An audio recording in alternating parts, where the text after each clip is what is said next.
I had a massive midnight craving for an intensely rich chocolate cake, and right on cue, my kids asked for one the very next morning. But today, we're skipping the oven completely. In fact, we aren't even using a frying pan. This is a velvety one-bowl miracle baked somewhere you'd least expect. Just look at how incredibly moist that is. Let's start with the dry base. Into a bowl goes 1 and 1/3 cup of all-purpose flour, a half cup of unsweetened cocoa powder, and a teaspoon of coffee powder to make that chocolate flavor explode. Add 1 teaspoon of salt, 1 3/4 teaspoons of baking powder, and a 1/4 teaspoon of baking soda. Give it a quick whisk to combine.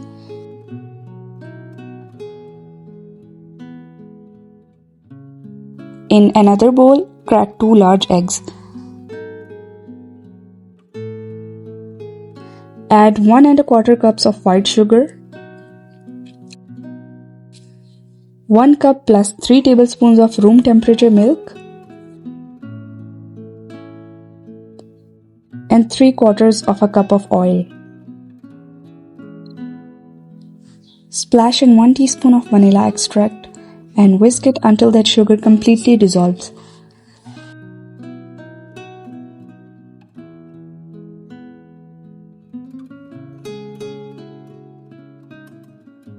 Pour that wet mixture into the dry ingredients.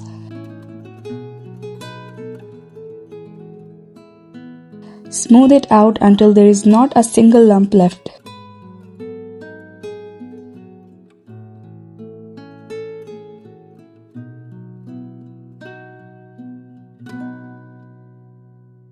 Look at how velvety and ribbony that batter is.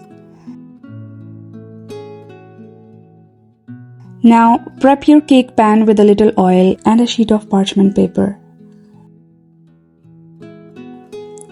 Grease the top of the paper too, because we don't do cake disasters here. Pour in that beautiful batter and give it a gentle tap on the counter to chase away any stubborn air bubbles. Now for the twist, bring out your pressure cooker. This is our makeshift oven today. I have preheated this cooker on a medium flame for 10 minutes. Place a wire rack right in the center and carefully lower your cake pan inside. Place the lid on top, but do not lock it, do not tighten it, and leave the whistle off. Turn the flame to its absolute lowest setting and just let it do its thing for 22 to 25 minutes. While it bakes, let's make an ultra creamy ganache. Heat half a cup of heavy cream on the stove. Meanwhile, in a bowl, drop 1 cup of milk chocolate chunks and my favorite little secret, 2 tablespoons of cream cheese for a rich, silky finish.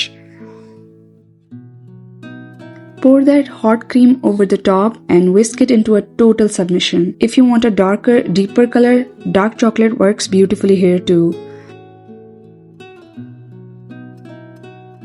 Let us check the cake. If you poke the center with a toothpick and it comes out a little wet, do not panic, just give it another 5 minutes. Once it comes out perfectly clean, turn off the flame.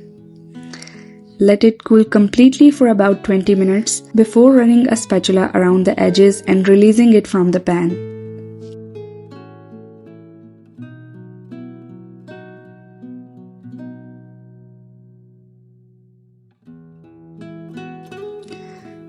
Now for the most satisfying part of the day, pour that glossy ganache right over the top.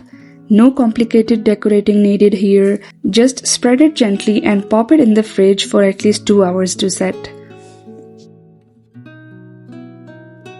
2 hours later, it's ready to slice.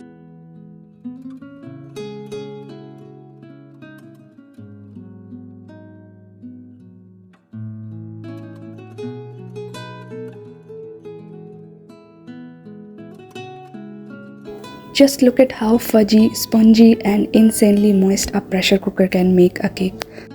It is dense, it is decadent, and it completely melts in your mouth. My kids absolutely loved it and your family will too. Let me know in the comments if you are trying this kitchen hack. Hit that like and subscribe button and I'll see you in the next one. Thanks for watching.